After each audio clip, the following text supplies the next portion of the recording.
ভাইয়া মালটা তো এখন মাত্র উঠছে, তাই না? এই সময়টা পরিচর্যা করতে পারলেই ভালো ফলাফল পাওয়া যাবে। আচ্ছা, একটু আপনার মালটা বাগান সম্পর্কে জানবো, যে এখন কত বছর চলছে এই বাগানে? এই বাগানটা 4 বছর প্লাস, অর্থাৎ 5 বছরে পা রেখেছি। আচ্ছা আচ্ছা ভাইয়া, দেখতে পাচ্ছি যে প্রত্যেকটা মালটাই কিন্তু একদম সমান সমান হয়েছে। ভালোই হয়েছে দেখা যায়। কি কি জাতের মালটা এগুলো? এগুলো বাড়ি মালটা, আমরা পয়সা মালটা বলি। এর পিছনের প্রত্যেকটায় পয়সার দাগ আছে, চিহ্ন আছে। আচ্ছা আচ্ছা, বুঝতে পেরেছি। আমরা যতটুকু জেনে এসেছি নুরুল ভাই অনেক আগে থেকে কৃষি কাজ করেন। এই গল্পটা শুনতে চাই, একদম ছোটবেলা থেকে নাকি আপনি? আসলে আমাদের পাশে একটা জমিদারদের বাগান ছিল, বড় আম বাগান। ওখানে মানুষ কলপ বাঁধাবাঁধি করতো, তখন তো জোড় যে গ্রাফটিং সিস্টেম ছিল না। আচ্ছা, আমের আটির চারা গাছের মাথায় তুলে কলপ বাঁধা, এইগুলো সিস্টেম ছিল।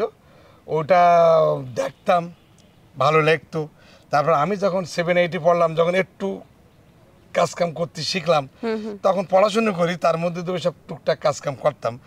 করার পরে আস্তে আস্তে আমি এই নার্সারি ব্যবসায় চলে আসি, এবং একসময় যে আমরপালির চারাটা ভারত থেকে ব্যাপকভাবে আমি নিয়ে আসি, এবং ওইটার আমার ব্যবসার উত্থান। এবং 2001 সালে আমি জাতীয় পুরস্কার পেলাম, ফার্স্ট হলাম বাংলাদেশের ভিতরে, সাবেক প্রধানমন্ত্রীর কাছ থেকে পুরস্কার নিলাম। আর 2010 সালে বর্তমান প্রধানমন্ত্রী মাননীয় প্রধানমন্ত্রী শেখ হাসিনার কাছ থেকে আমি জাতীয় পুরস্কার পাইছি, সারা বাংলাদেশের মধ্যে ফার্স্ট হয়ে। আপনি দুইবার জাতীয় পুরস্কার পেয়েছেন, তার উপরে 35 বছর থেকে 40 বছর হচ্ছে আপনার শুধু কৃষিকাজের অভিজ্ঞতা। তার মানে আজকে সাইট্রাস বাগান করে যে উদ্যোক্তারা একটু চিন্তা করছে যে এটাকে লাভ হবে কি হবে না, কি হবে, সেই বিষয়ে আজকে সব কিছুই আপনার থেকে জানার চেষ্টা করব। তো ভাইয়া, এই বাগানটার কথা বলছিলেন এবং আপনার শুরুটা বলছিলেন, তারপরে কিভাবে আগালেন একটু বলেন।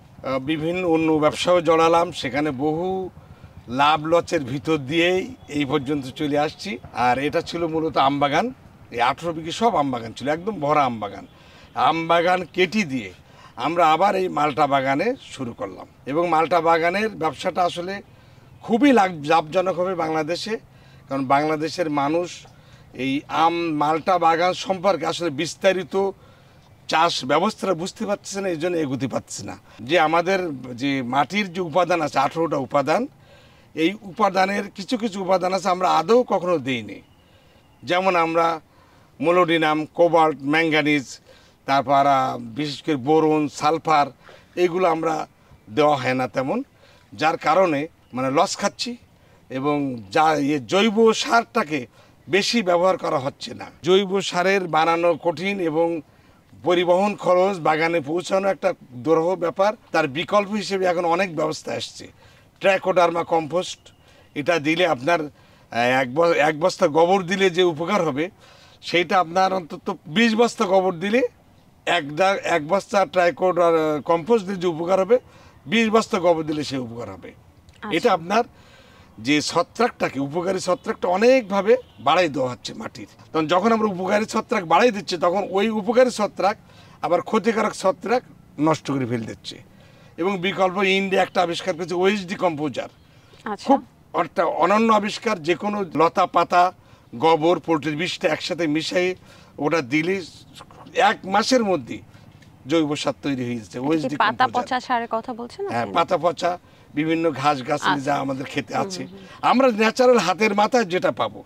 এবং ডক্টর সুভাষ পালেকার, ওনার অত্যন্ত সফল একটা জিনিস জীবামৃত তৈরি করতেছে মাটিতে দেওয়ার জন্য। ওনার নাম দিয়েছে জীবামৃত। গোমূত্র, গোবর, 200 লিটার পানির জন্য আপনার 10 লিটার গোমূত্র, 10 কেজি গোবর, আর আপনার বাদবাকি পানি, 1.5 কেজি হচ্ছে বেসন, 1.5 কেজি গুড় একসাথে মিশাইয়ে 8-10 দিন পরে যদি এটা ব্যবহার করা হয়, অত্যন্ত কার্যকারী। আপনি বলছিলেন যে এখানে 18 বিঘা প্রায় আম গাছ ছিল, সেই আম বাগান তুলে দিয়ে আপনি মালটার চাষের সিদ্ধান্ত নিলেন। এই সিদ্ধান্তটা খুব মানে দুর্দান্ত সিদ্ধান্ত। আপনি এটা কিভাবে নিলেন, মানে এত আত্মবিশ্বাস কোথায় পেলেন? আমি তো, আমার এক বন্ধু ছিল আব্দুল করিম, ও চাষ করছে এবং বেশ ভাইরাল হয়েছে। এরপরে ভাইরাল হয়েছে আম বাগান করে নাকি? না, মালটা বাগান করে। এবং ওরটাকে দেখি, ওর সাথে মাঝে মাঝে কথা হয়। আমার যারা জমির মালিক ছিল, আমার সাবদ্দি ভাই, উনি আমার একটা উৎসাহ দিল যে আপনি করেন, আমি আছি আপনার সাথে। সবকিছু মিলাইয়ে আমি আবার শুরু করলাম যে মালটা বাগানই করা যাক, আম বাগান কেটে ফেলা হোক। আচ্ছা, তো তখন কতখানি ইনভেস্ট করেছিলেন? আমার ইনভেস্ট বেশি করতে হয়েছিল, কারণ আমার এই জমিতে কিছু বন্ধক রাখতে হয়েছিল, আরও জমির হারি এককালীন বেশি দিতে হয়েছিল। সব কিছু মিলাই একটা ওরকম $1,10,000 আমার চলে গিয়েছিল। আচ্ছা, আপনি চারা কোথা থেকে সংগ্রহ করেছিলেন? চারা আমি কৃষি গবেষণা থেকে সংগ্রহ করেছিলাম, আর কিছু স্থানীয় যাদের ভালো গাছে ফল হচ্ছে তাদের কাছ থেকে কিছু সংগ্রহ করেছিলাম। তার মধ্যে আমাদের করিম ভাই আছে। অনেকে আছে না নার্সারি থেকে চারা সংগ্রহ করে মালটা। আমার নিজের তো নার্সারি আছে, নিজের প্রায় 35 বিঘে জায়গার পরে নার্সারি আছে। আচ্ছা, তারপরেও আমও দেখতে পাচ্ছি, আম গাছ দেখতে পাচ্ছি কয়েকটা, এগুলো কেন?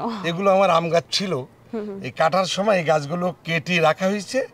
ওখান থেকে নতুন সায়ন বের হলে ওখানে যে বিদেশি যে আম আছে, বাড়িপুর, বাড়ি 11, গৌড়মতি, ব্যানানা, কিউজয়, পালমার, চিয়াংমাই, চাকাবাত, যে নতুন নতুন যে জাত আসছে, বা তারপর আপনার যে মিয়াজাকি ম্যাঙ্গো, এসবের ব্যাপক জাত। আর আমার অন্য জায়গায় বাগান আছে, সেখান থেকে জাত সংগ্রহ করে নিজে ব্যবহার করি, এবং এগুলো আমরা বিভিন্ন মার্কেটে বিক্রি করি, মানে যারা নার্সারি করে, ব্যবসা করে, এদের কাছে মূলত আমি এইগুলো বিক্রি করি। মালটা চাষ করলে লাভবান হওয়া যায়, কিন্তু কিছু সময় ধৈর্য ধরে অপেক্ষা করতে হবে।